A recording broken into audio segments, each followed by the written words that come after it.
The walls are truly closing in on the cobbles next week, and the dark mystery surrounding Theo's tragic passing is finally reaching an absolute boiling point. Investigators have officially narrowed down their suspect list, and Gary Windass is finding himself right in the crosshairs. With his alibi completely falling apart and the pressure mounting by the second, could he really be the one responsible for Theo's sudden death? Meanwhile, a massive betrayal is unfolding as Will Driscoll plots a desperate, secret getaway, leaving a shocking trail of missing cash and shattered trust in his wake. Add in a twisted blackmail plot over at Daniel's flat, and Weatherfield is about to completely explode. If you are as obsessed with the endless drama and shocking twists on the cobbles as I am, make sure to smash that like button and subscribe to CoronationST update right now, so you never miss a single cup of piping hot tea. The chaos kicks off right at the start of the week with a staggering discovery that sends absolute shockwaves through the community. Ben is left utterly stunned and panicked when he realises a whopping £2,000 has mysteriously vanished from the safe. Guilt eats away at him as he is forced to admit to Maggie and Eva that he carelessly left the safe wide open following a deeply heated argument with Sean. But the money didn't just walk away on its own. While Ben is spiralling, Will is busy setting his master plan into motion. In a highly secretive, covert meeting, Will hands the stolen cash straight over to Megan, securing their one-way flights to France. This is a full-blown escape plan, but to cover his tracks, Will spins a massive web of lies to his family. He looks them dead in the eye and claims he absolutely cannot wait to start a fresh chapter and move up to Scotland. The deception is actually heartbreaking to watch, especially as Ben, Eva and Susie gather around to bid a highly emotional, tear-filled farewell to Will as he loads his bags into Tim's taxi. They wave him off, completely unaware that the man they are saying goodbye to is running off to France with stolen cash and a head full of secrets. But Will's great escape is anything but smooth. As they cruise along in the taxi, the tension inside the car slowly begins to dial up. Tim's phone suddenly buzzes with a notification, alerting him that Will's supposed train to Glasgow has actually been cancelled. Naturally, Tim brings this up, fully expecting Will to change the plan or ask to turn around. Instead, Will becomes weirdly insistent, demanding that Tim keep driving and take him to the station anyway. This massive red flag makes Tim instantly suspicious. Why would someone be so desperate to go to a station for a train that doesn't exist? Back on the street, the truth is rapidly starting to surface. Ollie also sees that the Glasgow train is cancelled and urgently tries to call Will, but gets nowhere. The real panic sets in when Ben makes another horrifying discovery. Will's passport is gone. Suddenly, the pieces click together, and Ben realises this isn't a move to Scotland, it's a massive flight from the country. Thrown into absolute panic mode, Ben desperately instructs Steve to message Tim immediately, warning him not to let Will out of his sight under any circumstances. Trapped in the confined space of the taxi, Tim realises he needs to tread carefully. Sensing that Will is in a dark and desperate headspace, Tim decides the best way to get through to him is to show total vulnerability. In a deeply moving and heavy moment, Tim opens up to Will about his own complicated past, specifically his relationship with Trisha. He bravely shares how, at the time, he thought everything was fine and that he actually enjoyed the relationship, but how years of reflection led him to a heartbreaking realization. Tim explains that, technically and legally, his boundaries were entirely violated, and he was actually the victim of deeply inappropriate, non-consensual intimacy. It's a profound, raw confession, meant to show Will that running away from trauma or past mistakes never actually solves anything, and that facing the truth is the only way to heal. While Tim is fighting to save Will from making the biggest mistake of his life, a completely different kind of manipulation is brewing back on the street. David has absolutely had enough of Jodie's presence and sternly urges her to pack her bags and move out. But Jodie is not the type to just quietly walk away. Retaliating with pure spite, she immediately starts sowing nasty seeds of doubt in Shona's mind regarding a recent situation in the bedroom, heavily implying that there was much more to the story than Shona realizes. It's a calculated move designed to cause maximum emotional damage. However, Jodie still has a major problem. She has nowhere to live. That all changes when she conveniently overhears Ken casually talking about Daniel's relaxing holiday up in the lakes. Seeing a golden opportunity, Jodie's gears start turning. Later on, Ken and Bertie decide to give Daniel a quick call to check in, fully assuming he is surrounded by nature. Daniel smoothly lies through his teeth, telling them that the fresh country air is doing him the absolute power of good. But the truth is, Daniel is nowhere near the lakes. He is actually hiding out in the builder's yard flat. Jodie, believing the flat is completely empty, smugly lets herself in, ready to claim the space as her own.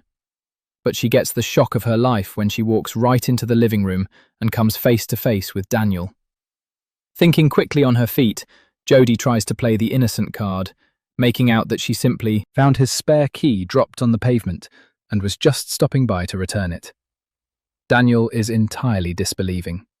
He sees right through her transparent lie and immediately orders her to get out of his home. But Jodie is desperate, and a desperate Jodie is a dangerous Jodie. Backed into a corner with absolutely nowhere else to go, she flips the script and resorts to downright blackmail.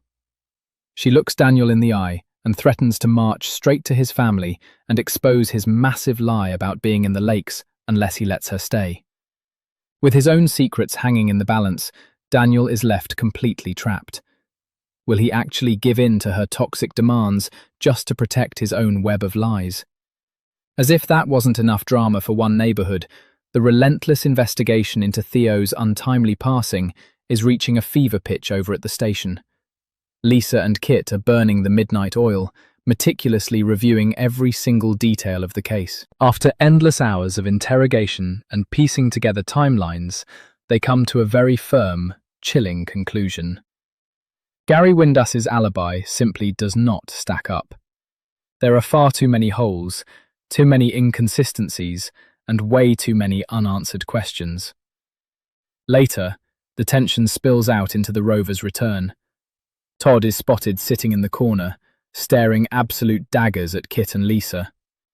The heavy animosity radiating from Todd doesn't go unnoticed. In fact, Lisa immediately misinterprets his dark glares as a sign of deep-seated guilt, adding yet another layer of paranoia to the fractured community. The investigators are absolutely not backing down. Taking decisive action, the authorities unexpectedly descend upon the builder's yard, systematically securing the area and gathering anything that could potentially be used as evidence in this grim investigation. Among the items seized are several heavy scaffolding poles, raising terrifying questions about what exactly happened there. Theo met his tragic end. Back at the station, Lisa delivers a crushing blow to the momentum of the case. She informs Kit that their tech team has completely failed to retrieve the highly suspicious, deleted CCTV footage from Gary's personal computer.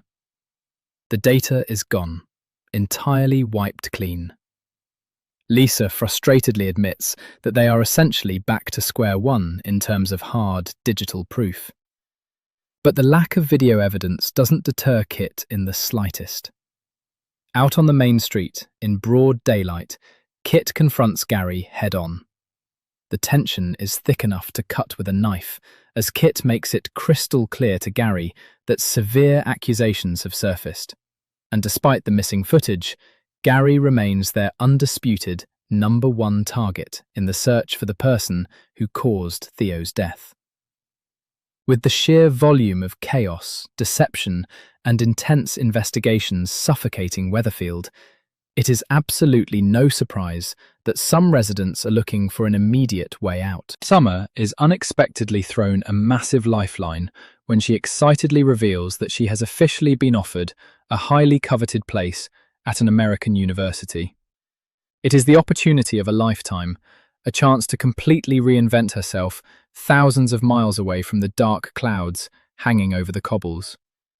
Todd, recognizing the immense toll the recent street drama has taken on her, strongly insists that she must accept the offer.